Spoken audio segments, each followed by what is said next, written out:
దేవుని ప్రశస్తమైన నామమునకు మహిమ ఘనత ప్రభావములు కలుగునుగాక.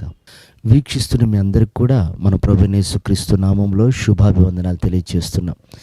ఈరోజు దేవుని వాగ్దానం యెషయా పుస్తకం 60వ అధ్యాయం 22వ వచనం. వారిలో ఒంటరైన వాడు 1000 మందగును, ఎన్నిక లేని వాడు బలమైన జనమగును. దేవునికి మహిమ కలుగును గాక. ప్రియ దేవుని బిడ్డలారా, దేవుడు మనుషులు చూసినట్లుగా చూసేవాడు కాదు. ఆయన అంతరంగాన్ని చూస్తాడు. మనుషులు పైవేషాన్ని చూస్తారు. అంటే ఒక వ్యక్తిని పైన చూసి అంచనా వేసేది ఈ లోకం, కానీ మనుషుని యొక్క అంతరంగాన్ని చూసి అంచనా వేసేవారు దేవుడు. ఒంటరైన వాడిని 2-3 కాదట, 1000 మంది అయ్యేలా చేస్తాడట. ఇది మనుషులకు సాధ్యమా?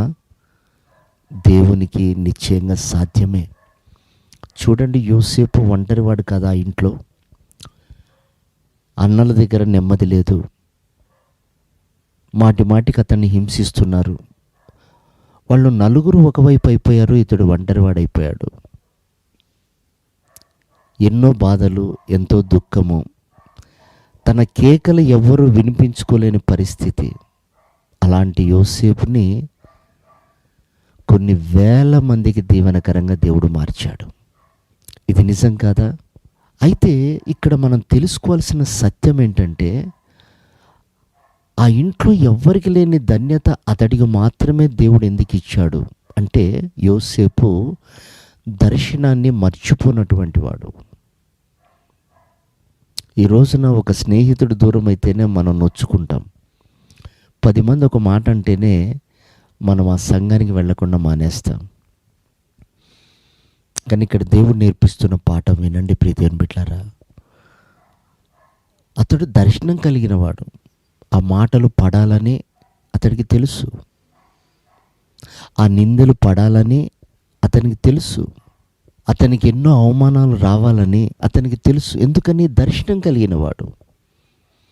అన్నలు కొట్టినప్పుడు అదే మాట అంటాడు, ఐగుప్తుకు వచ్చినప్పుడు అదే మాట అంటాడు, ఫరో భార్యతో మాట్లాడేటప్పుడు అదే మాట అంటాడు, చెరసాల్లో ఉన్నప్పుడు అదే మాట అంటాడు. నేను హెబ్రీయుడను, ఏ తప్పు చేయలేదంటాడు. ఫరో ఇంట్లో ఉన్నప్పుడు అతడు అంటాడు, నాకు ఈ అధికారం నాకు దేవుడు ఇవ్వలేదు అని. అలాగే అన్నలు కొట్టేటప్పుడు అంటాడు, అన్న నేనేం తప్పు చేయలేదు, నేను దర్శనం చెప్పాను అని. అంటే వినండి ప్రియ దేవుని బిడ్డలారా, ఒక దర్శనం కలిగి మనం ఉన్నప్పుడు మనకొస్తున్న ప్రతి సమస్యల మధ్యలో నువ్వు నిలకడగా నిలబడగలిగితే నిశ్చయంగా ఒంటరి వారిని 1000 మందిని చేస్తాడు, వారికి ఆశీర్వాదకరంగా మారుస్తాడు. అలాగే బైబిల్లో యెఫ్తా ఉన్నాడు, తృణీకరించబడినవాడు, వేశ్య కుమారుడని అతన్ని నెట్టివేశారు. అనేకులు అతన్ని త్రోసివేశారు, కానీ దేవుడు త్రోసివేయలేదు. అతన్ని లేవనెత్తి వాళ్ళందరి మధ్యలో ఒక బలమైన వానిగా నిలబెట్టి అధికారిగా దేవుడు ఉంచాడు.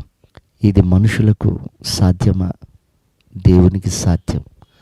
నువ్వు తృణీకరింపబడే స్థితిలో, అవమానపరచబడే స్థితిలో ఉన్నప్పుడు నువ్వు ప్రభువుకు అప్పగించుకో. వారి ఎదుట దేవుడు నిన్ను ఒకరోజు కనపరుస్తాడు, అధికారిగా ఉంచుతాడు. ఇంత గొప్ప సాక్షి సమూహం మన ఎదుట ఉంది ప్రియ దేవుని బిడ్డలారా. కనుక క్రీస్తు వైపు చూస్తూ ఈ పరుగు పందెంలో ఓపికతో పరిగెత్తు, ఆ రాకడకు సిద్ధపడు. ప్రభువు అట్టి కృప మనందరికి అనుగ్రహించును గాక. ఆమేన్.